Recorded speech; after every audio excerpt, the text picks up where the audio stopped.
तालिबान के संदर्भ में रूस ने चीन को दिया तगड़ा झटका। इस वक्त चीन और तालिबान की दोस्ती देख रूस बौखला चुका है। पुतिन ने जिनपिंग को आखिरी चेतावनी दी है कि अगर तालिबान की तरफ दोस्ती की हाथ बढ़ाया तो अंजाम भुगतने के लिए तैयार रहना।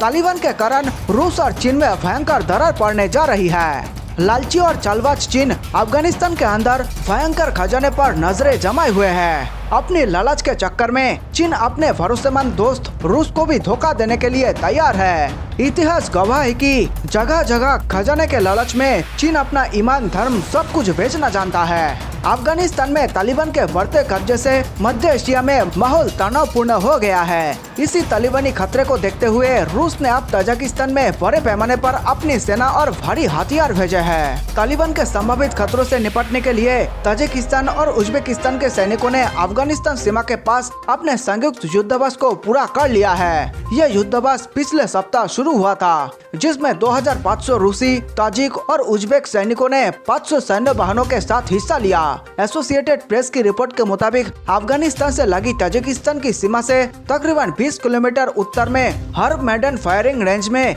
यह युद्धाभ्यास चला।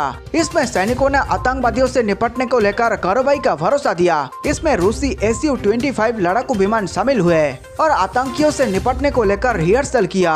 रूसी सेना ने कहा कि यह युद्धाभ्यास अफगानिस्तान में बिगड़ती सुरक्षा स्थिति, संभावित खतरों से निपटने, मध्य एशिया में सुरक्षा सुनिश्चित करने और स्थिरता बनाए रखने के लिए आयोजित किया गया। रूस के central military district chief colonel general Alexander Lapin ने कहा कि मध्य एशियाई देशों में कट्टरपंथी आतंकवादी गुटों के खतरे और अफगानिस्तान में बिगड़ते सुरक्षा हालात के बीच यह युद्धाभ्यास किया गया। उन्होंने कहा, मुझे विश्वास है कि भविष्य में संयुक्त कार्रवाई सैन्य सहयोग को मजबूत करने और हमारे देशों को सैन्य आक्रमण से बचाने में मदद करेगी। रूसी सेना ने कहा कि ताजिकिस्तान में रूसी सैनिकों ने अभ्यास के दौरान नए हथियारों के इस्तेमाल का अभ्यास किया, जिसमें नई स्नाइपर राइफल और फ्लेम थ्रोअर शामिल है। रूस ने अफगानिस्तान की तरफ से आतंकवादियों की घुसपैठ की स्थिति में अपने सहयोगी और अन्य पूर्व सोवियत मध्य एशियाई देशों को सैन्य सहायता करने का दावा किया है। 3 मध्य एशियाई देश कजाकिस्तान, किर्गिस्तान और ताजिकिस्तान मास्को प्रभुत्व वाले सुरक्षा समझौते the collective security treaty organization के सदस्य हैं। ये सुरक्षा करार कई पूर्व सोवियत देशों के बीच हुआ है।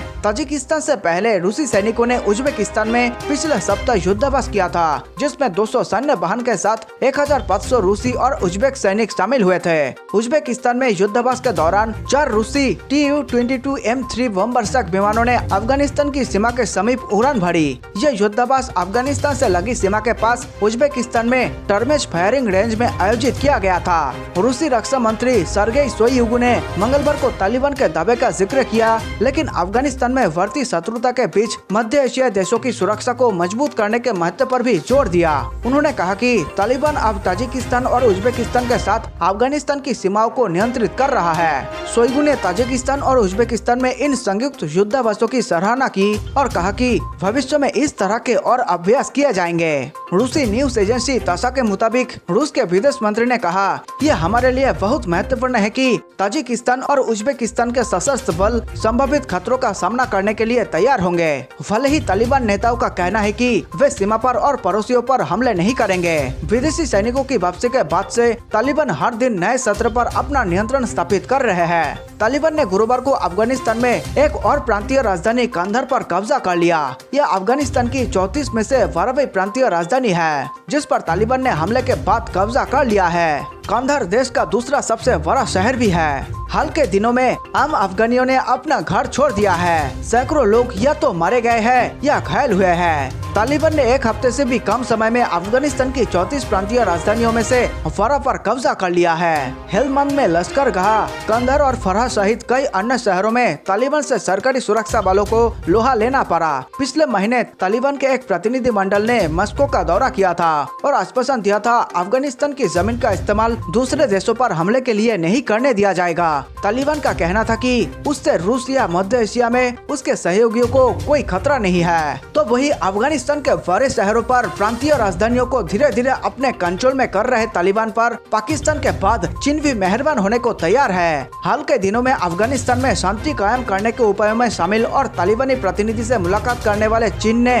अपना असली रंग दिखा दिया है। चीन अब अफगानिस्तान में तालिबान राज को मान्यता देने पर विचार कर रहा है। यूएस न्यूज को जानकारी मिली है कि अगर आतंकी संगठन तालिबान अफगानिस्तान पर कब्जा करने में सफल होते हैं तो चीन उन्हें मान्यता दे सकता है। अगर ऐसा होता है तो यह भारत और अमेरिका समेत उन देशों के लिए बड़ा झटका होगा जो तालिबान पर दबाव बनाने की लगातार कोशिशें कर रहे हैं और अफगानिस्तान में शांति बहाल करने के प्रयासों में जुटे हैं। यूएस न्यूज के मुताबिक अगर आतंकवादी समूह अफगानिस्तान में लोकतांत्रिक रूप से चुनी गई अफगान सरकार पर हावी हो जाता है और काबुल पर भी अपना कब्जा जमा लेता है तो चीन तालिबान को अफगानिस्तान के वैध शासन के रूप में मान्यता देने के लिए तैयार है। चीनी आकलन से परिचित खुफिया सूत्रों के हवाले से यूएस न्यूज की रिपोर्ट में कहा गया है कि अफगानिस्तान में मौजूदा स्थिति के मद्देनजर नए चीनी सैन्य और खुफिया आकलन ने उन्हें आतंकवादी समूह यानी तालिबान के साथ अपने संबंधों को औपचारिक रूप देने के लिए तैयार करने के लिए प्रेरित किया है। बता दें कि अमेरिका तालिबान को मान्यता देने के खिलाफ है।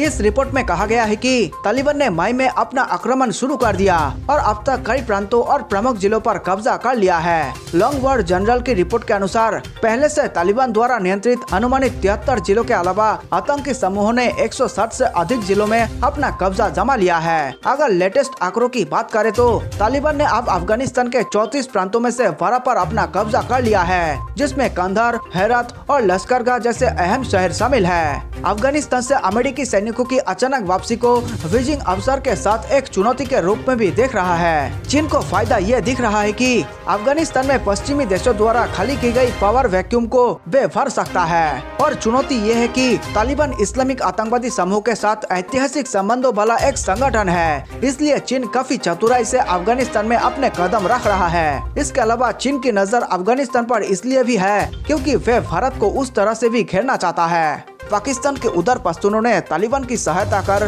पड़ोसी देश अफगानिस्तान में अशांति फैलाने के लिए पाकिस्तानी सरकार के प्रयासों के खिलाफ आवाज उठाई है। युद्ध विरोधी समूह पश्तून तहफुज मूवमेंट ने पिछले कुछ हफ्तों में प्रांत के कई हिस्सों में बड़े पैमाने पर रैलियां की है। थाईलैंड के हैगर मीडिया ने बताया कि पीटीएम ने तालिबान की निंदा की और अफगान सरकार के लिए अपना समर्थन व्यक्त किया है। पीटीएम ने हाल के वर्षों में देश के उत्तर पश्चिमी क्षेत्र में भी अपने पकड़ मजबूत की है। यह संगठन देश और उसके आसपास सरकार द्वारा प्रायोजित आतंक के खिलाफ आवाज उठा रहा है। अफगानिस्तान की बिगड़ती हालात के लिए पाकिस्तान जिम्मेदार। देश के उत्तर पश्चिमी क्षेत्र के पख्तूनों का मानना है कि अफगानिस्तान की बिगड़ती हालात के लिए पाकिस्तान जिम्मेदार है, क्योंकि इस्लामाबाद लंबे समय से आतंकी समूहों को समर्थन देता रहा है और अब वे तालिबान को हर तरह की सहायता प्रदान कर रहा है। हेगर ने कहा कि इनमें से अधिकांश जातीय पश्तून अपने क्षेत्र में कभी न खत्म होने वाले युद्ध से सतर्क है। अपने क्षेत्र में तबाही के लिए तालिबान और इमरान खान सरकार दोनों को जिम्मेदार ठहराते हैं। पाकिस्तान के उत्तर पश्चिमी क्षेत्र में प्रगतिशील पश्तूनों का झुकाव आतंकवादी समूह की ओर नहीं है, क्योंकि उनका मानना है कि